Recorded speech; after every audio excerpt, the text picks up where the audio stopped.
ജന്മനാ വൈകല്യം ബാധിച്ച് ചലനശേഷി നഷ്ടമായ ആന്റണിക്ക് ബന്ധുവെന്ന് പറയാൻ ഉണ്ടായിരുന്നത് അമ്മയായിരുന്നു. അമ്മ കൂടി മരിച്ചതോടെ ഈ ലോകത്ത് ഒറ്റയ്ക്കായി പോയ ആന്റണിക്ക് തുണയായി എത്തിയത് ഒരു കൂട്ടം യുവാക്കളാണ്. പോളയത്തോടും പരിസരത്തുമുള്ള ചെറുപ്പക്കാരുടെ സംഘടനയായ ഡോൺ ബോസ്കോ യൂത്ത് മുൻകൈയെടുത്താണ് 500 സ്ക്വയർ ഫീറ്റ് വിസ്തീർണമുള്ള വീട് നിർമ്മിച്ചു നൽകിയത്. ഫാദർ തോമസ് മേക്കാടൻ്റെ പൗരോഹിത്യത്തിൻ്റെ 25ാം വാർഷികം കൂടി വന്നതും വീട് നിർമ്മാണത്തിന് കാരണമായി.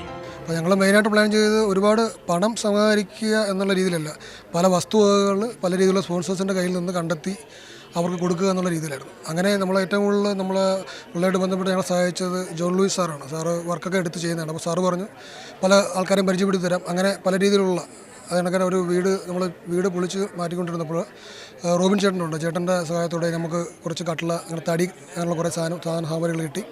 പിന്നെ നമ്മൾ വർക്ക് ചെയ്യുന്ന 1-2 ആൾക്കാരെ സമീപിച്ചു. അവരുടെ നിന്ന് കുറച്ച് ടൈലുകളായാലും കമ്പി അങ്ങനെ കട്ട അങ്ങനെ കുറേ കാര്യങ്ങൾ, പിന്നെ വർക്കേഴ്സിനെ സമീപിച്ചു. അവരും നമുക്ക് വേണ്ട സഹായം ചെയ്തു തന്നു. നക്ഷത്ര വിളക്കുകളുടെ നിർമ്മാണമാണ് ആന്റണിയുടെ ഉപജീവന മാർഗം. ചിലപ്പോൾ ലോട്ടറി കച്ചവടത്തിന് പോകും. ഒരു നേരത്തെ ഭക്ഷണം പോലും സ്വപ്നം കാണാൻ നിവൃത്തിയില്ലാത്ത ആന്റണിക്ക് സ്വന്തമായൊരു വീടെന്നത് ഇപ്പോഴും വിശ്വസിക്കാൻ കഴിയുന്നില്ല.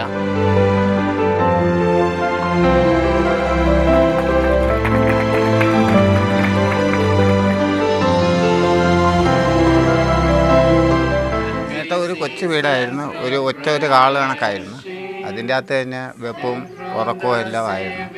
അങ്ങനെ പള്ളിക്കാർ ഇത് കണക്ക് വീട് വെച്ച് കൊടുക്കുന്ന അങ്ങനെ അന്വേഷിച്ചപ്പം അത് തിരക്ക് ഇവിടെ യൂണിറ്റുകാരെല്ലാവരും കൂടെ ചേർന്ന് ഒരു വീട് അമ്മ ക്യാൻസർ രോഗിയായിരുന്നു.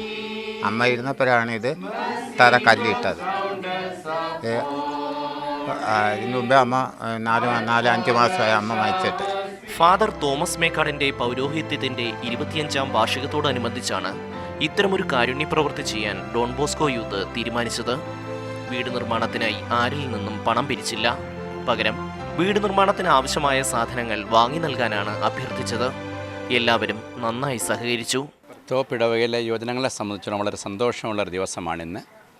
കാരുണ്യ വർഷത്തിൽ കരുണ കാണിക്കുവാനായിട്ട് ലഭിച്ചൊരവസരമാണ്. ഞങ്ങളുടെ സമൂഹത്തിലെ പാവപ്പെട്ട ഒരു വ്യക്തിക്ക് ഒരു വീട് വെച്ചു കൊടുക്കുവാനായിട്ട് ഇവിടെ യുവജനങ്ങളെ മുൻകൊണ്ടുവന്നു.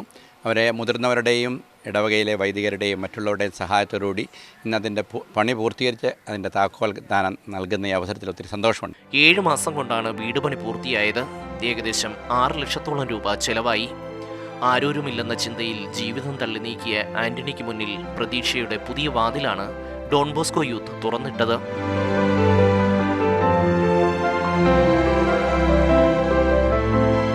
ക്യാമറമാൻ ഷനവാസ് ഫരീദിനോടൊപ്പം ഷമ്മി പ്രഭാകർ, മാതൃഭൂമി ന്യൂസ്, കൊല്ലം.